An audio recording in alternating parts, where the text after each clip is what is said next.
So guys, it's that time again. We are building another 1500 horsepower 992. This one's going to be another coupe that's going back into Europe. So make sure you stay locked in and we'll take you through the process.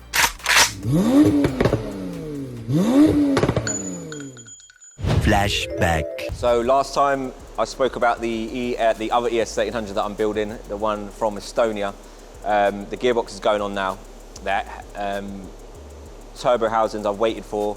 It's why it doesn't look like much has been done since the last video, but in the background I've been getting a lot done. So I've got the turbo housings, intake housings painted.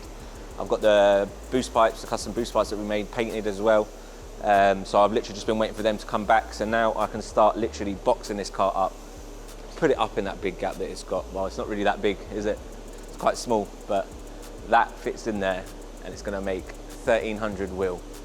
So yeah, this is another one that's going to be coming around. So we have got one over here that's on the dyno ready to rock and roll.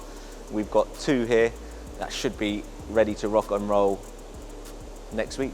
So yeah, well I'm hoping, depends how I get on with it. So maybe tomorrow evening, I don't know yet. So yeah, stay tuned because we ain't got one, but we've got two ES1300s. So yeah, also actually I need to show you something, that this is what I've got painted right there. I like doing all custom stuff for customers, okay? Like you look after them and they're spending a lot of money. Like the customer hasn't asked for anything to be painted, he's not, but I just thought, you know what, let's just get it all done. So yeah, look, we've done the black housings on there and then the black boost pipes. It's exactly the same setup, that's the one on the dyno at the moment, the 64, 66s. So yeah, his are all just staying silver and chrome. So, but I don't know. We'll see how we get on with the car, and if it's all done and we're happy with it and I've got enough time before the customer comes and picks the car up, I might quickly get them painted. So yeah, stay tuned guys, because ES1300s are coming in quick. End of flashback. So guys, with this 992 we have the engine put back in. So this is another one of our ES1300 creations. So let's just show you around a little bit so you can understand about what goes on with one of these packages. So as you can see, we use the CSF intercoolers. This is the meth injection jets that go there, and then that line feeds over back to the front of the car. What we have done on these cars is, instead of running silicone hoses from the intercooler down to the turbo, we have hard piped this to a larger diameter, so that's larger than stock, and then we've used a silicone joiner. Now the reason for using a silicone joiner instead of the actual HD clamps is to allow a little bit of movement. Some of these HD clamps do allow movement. However, we have noticed that over time and when you're drag racing and stuff, they do actually come apart a little bit on these applications. They are rear engined, obviously, so there's a lot of movement in the whole engine moving up and down when the car's squatting and everything like that. So for us, longevity wise, we find these work much better. We are using Murray clamps as well, so they will be able to hold the higher boost pressures on there. We're using smart turbos on this, so it's externally gated as well. I'll lift the car up so you can see a little bit better on that as well. So yeah, as you can see, we're running GT turbos. This is just the turbo blankets that we have on there. We had this heat coated as well. All the lines, they are heat protected and they are all braided lines as well. And this is for the boost lines. As you can see underneath as well, there are these external gates, and the same thing goes with the boost lines that go to the actual wastegate. So they are braided underneath and they are heat protected on top of that as well. The common issue with turbocharged cars that run these kind of applications is that people don't use the right lines. You'll get a melted line or something like that, and the danger of that is that the car can overboost. If your tuner has set the correct safeties in the ECU, it will limit it. When it hits an overboost, it will cut it. Some cars, if they're set in race mode and they've just turned everything off, if it overboosts, it can be quite dangerous. But it's annoying as well. You don't want to be driving your car down the track or racing at an event and you have something small like a boost line melt. But so these small things count and they make a difference. But just to show you, look, when we go and put these builds into fruition, we are thinking about every small little thing that we can for the customer when he's going to be going out and driving that car, because customers like these cars aren't going to stay in the UK. It's thousands of miles away And so we need to make sure that it's going to be perfect or as close as perfect as we can get for him when he gets it. One thing you might notice is that we've got the straight pipes on it. This isn't what the car is going to be leaving with. It is going to be having the titanium exhaust system, but this is for you guys at home that love to see the big flames for the dyno. So we've put this on now for when it goes onto the dyno, then you'll be able to see some big boy flames. The next process for it right now is that we are going to bleed the engine, and that process includes plugging in the P-Ways and then going through a certain process to ensure that the coolant goes from here at the back all the way throughout the car. So obviously when you remove the engine, the coolant has to be drained out. All liquids have to be drained out. So there's power steering fluid, hydraulic fluid, put that back, coolant as well. And in order to refill the coolant, it has to be pressure bled into the system, because the coolant tank is here at the back and then the rads are all the way at the front of the car. So in order for that coolant to get around the car, it needs to be pressure filled, and then there's a process where the computer then opens and closes certain solenoids and valves in order for that coolant to be pushed around the system and then get it flowing correctly. If you don't bleed these cars correctly, it can cause an airlock, which can then cause further issues. Overheating can cause engine damage, and yeah, a lot of headache. So this is quite a crucial part of the actual procedure, and yeah, it's critical that we get this right. So I'm going to get on with Ryan and get onto that now. But before I do that, I actually have to put a file on the car, because we also changed the map sensors. From factory, the car comes with 3-bar map sensors, and they will only read up to 2 bar, because you have 1 bar as atmospheric pressure. This car will be running more boost than that, so we have changed the map sensors to 4-bar map sensors. For that, the ECU file must be changed, and we're going to load that on there and then get cracking with the bleed. A day in the life, that's it, yeah. I need to start, you know, wearing the head strap with the GoPro on top of it or something. Look at my desk, man, it's such a mess right now. This isn't how it normally is, but it's normally sped up. It's normally, no, the desk is normally cleaner than this. Okay. That's our TCU bench plug there, so I don't need that. We're going to be putting in the ECU file now. Are you really going to follow me, by the way?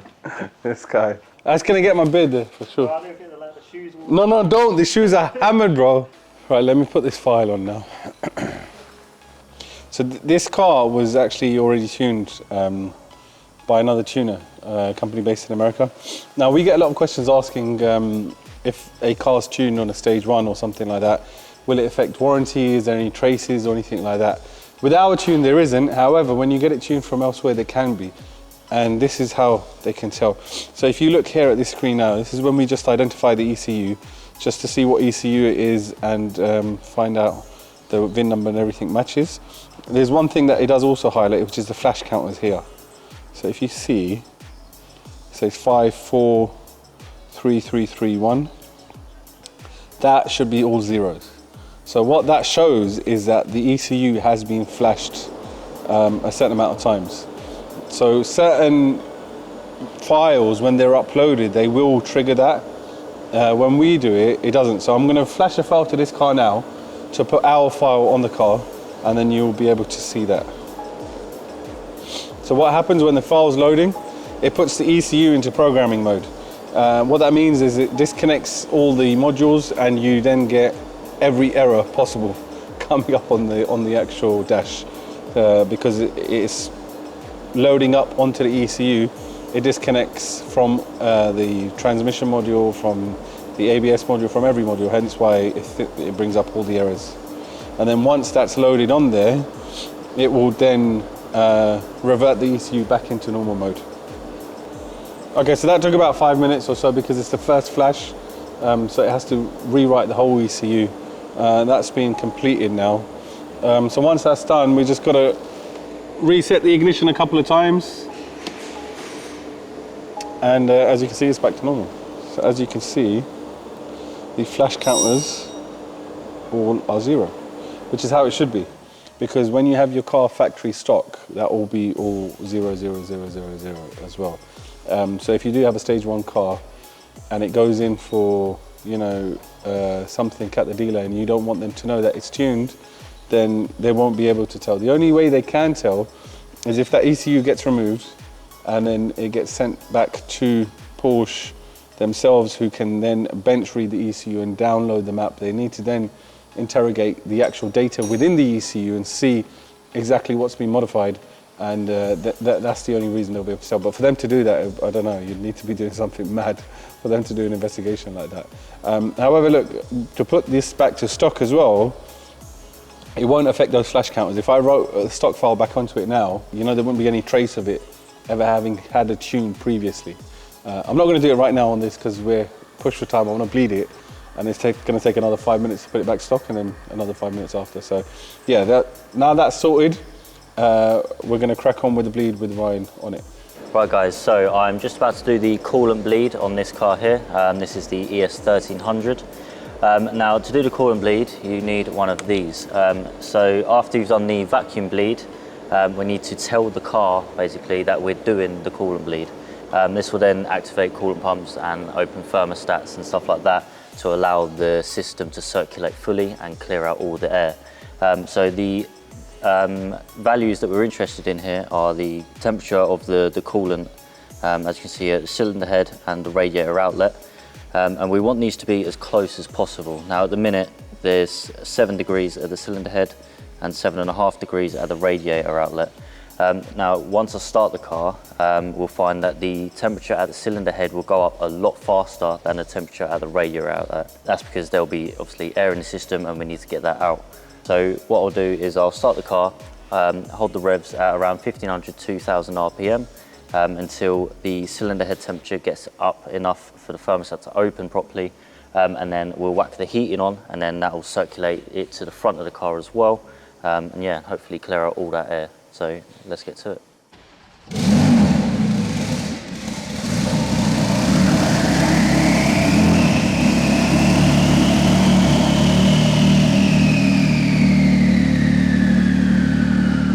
Right guys, so as you can see here, like I said, the temperature of the cylinder head, this is the coolant temperature, has gone up very quickly, and the temperature at the radiator outlet is still at 7. It's because obviously the thermostats haven't opened fully yet, and like I said, there could be an airlock there that we're trying to clear out. So now that the temperature here has come up, what I'm going to do is turn the interior fans on and set them to high. And this temperature is going to drop a little bit again, gives this side a chance to catch up as well, and then yeah, get in there. Right guys, so now we can see this number here, which is the radiator outlet. This is shooting up. This is obviously because the thermostat's open properly, so this should match the temperature at the cylinder head. Right, so now the thermostat is open properly and we're getting heating through to the radiator. What we want to do is turn the heating up to max, so let the air circulate as well. You should feel warm air coming through here now as well.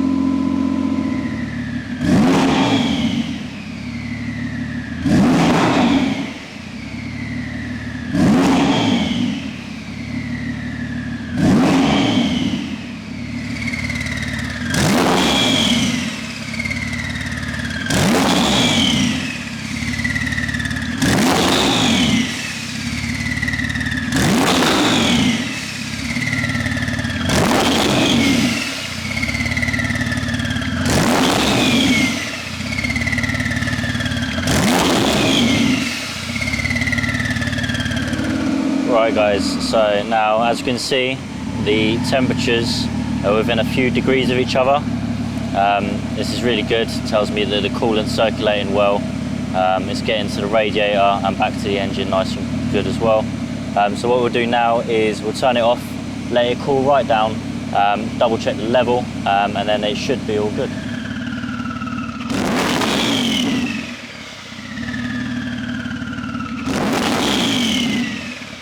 Right guys, so we are now loading the ES1300 up onto the dyno. One thing you might notice when the cars are on the dyno, especially when we're on big turbos and external wastegates, is we fit these dump tubes or wastegate tubes, more commonly known as screamer pipes. The reason we do this is because of where the turbos are mounted and where the wastegates are mounted. These just help stop the turbo drawing in the hot air from the wastegates. Obviously on the road we don't have them fitted. Reason being is they're not needed.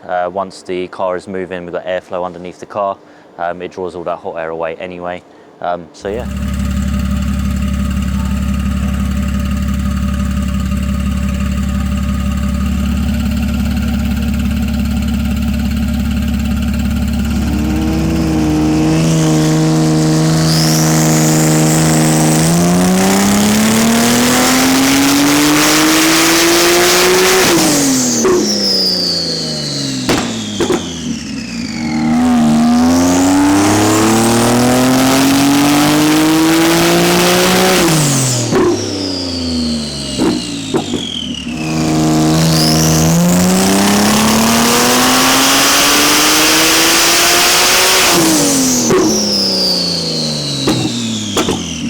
How is it? Very fast. On dyno, fast. That's it, man. How is it running on the dyno? Perfect. So map 1, we made 860 at the wheels. Map 2, we made 960 at the wheels. Map 3, we've made 1070 at the wheels, man. So consistent back-to-back runs, faultless. So yeah, I'm happy about that. There's no issues with the car. Emre's done his slight little tweaks now, so I think we are all done on pump fuel. So let's box this up. Hopefully the weather sorts itself out. We can do a few road logs with it. And that's another ES1300 on pump fuel complete. So ethanol content is coming.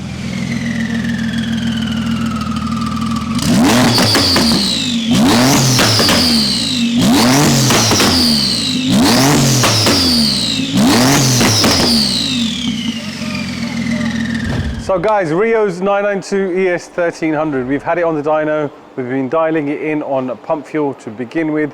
So on pump and methanol injection, it has made 1067 at the wheels. So it's pretty much bang on and consistent with the other cars.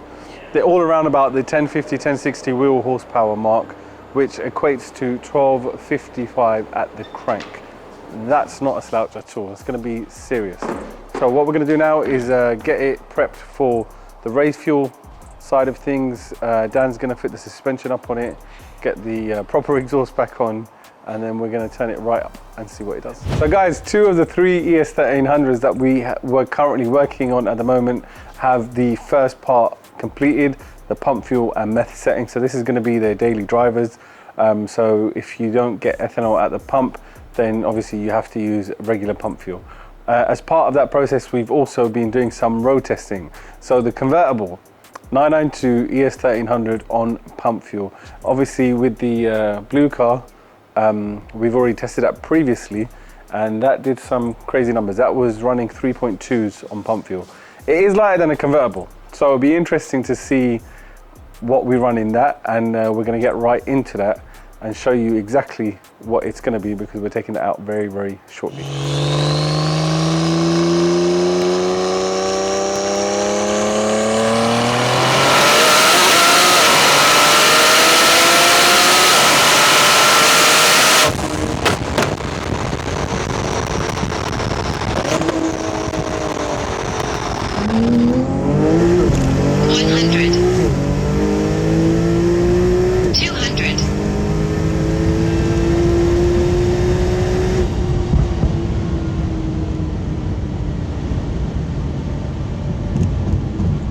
So guys, a 3.4 100 to 200, that's very, very impressive, because the car is a convertible. It's heavier than our shop car, and it's heavier than the other 2 coupes that we're building. So that is the benchmark for a convertible. If you have a 992 Turbo S convertible, 3.4 is already the fastest in the world for a cab 992, and that's just on pump fuel.